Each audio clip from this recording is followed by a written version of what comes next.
My daughter always loved telling the truth. When I asked her if she thought I was pretty, she looked right at me and said, "Honestly, Mom, you are the ugliest mom at my whole preschool." When my mother-in-law pointed her finger in my face and called me a wasteful spender for buying her an expensive backpack, I asked my daughter how that made her feel. She smiled and said, "Honestly, I was pretty happy watching you get yelled at." My husband once joked with her, asking if she would take care of me when I got old. She scoffed, "I am not taking care of her. When she gets old, she should just hurry up and be put 6 feet under." My heart went completely cold, but her eyes curved into happy little crescents. I am just telling the truth. Later on, a detective came to our house doing a routine neighborhood canvass and asked my daughter a few standard questions. Once again, my daughter told the truth, but this time, it was a truth she would regret for the rest of her life. The detective knocked on our door to update the local residential registry. My 7-year-old daughter, Brenda, blinked her big eyes and asked, "Why do you have to write our names down?" The detective gently patted her head. "It helps keep the neighborhood safe, and it helps us make sure bad people do not kidnap little kids." Brenda nodded, her face suddenly lighting up with an exaggerated look of realization. "Oh, I get it. You want to catch kidnappers? Well, isn't my mom one of those? She told me out of her own mouth yesterday that she kidnapped me." The smile froze completely on the detective's face. I stared at my daughter in absolute shock. Seeing the sly, calculating gleam in her eyes, my brain started to buzz. Brenda had a habit of saying honest things specifically designed to humiliate me and cause me pain. Just yesterday, I refused to let her eat too much junk food before dinner.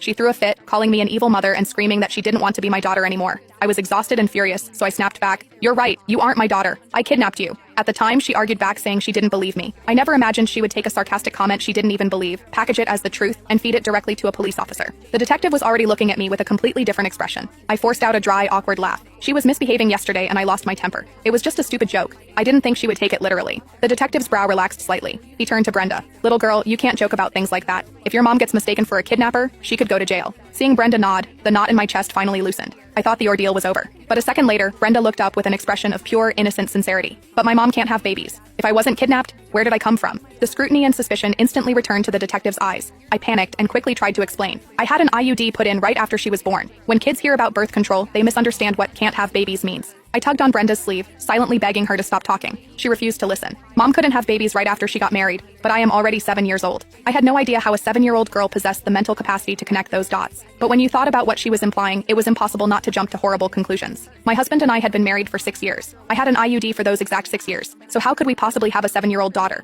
The detective clearly did the math in his head. His expression turned dead serious. "Ma'am, I am going to need to see the child's birth certificate." My stomach dropped to the floor. There was no birth certificate for Brenda in this house. 6 years ago, I had literally fought off human traffickers to rip this child out of their hands. When the police eventually pulled the files on her biological parents, the reality left everyone speechless. My husband and I had looked at each other with pale faces, sharing the exact same thought. If we sent this poor baby back to her biological family, living with them would be a fate worse than death. We simply couldn't bear it. So, we went through the system, adopted her, and raised her to this day. Brenda probably thought my angry comment yesterday was just a cruel joke, but she had no idea that the joke was actually the truth. The only reason we never told her was that we didn't want her to feel like an outsider in her own home. But now, if I did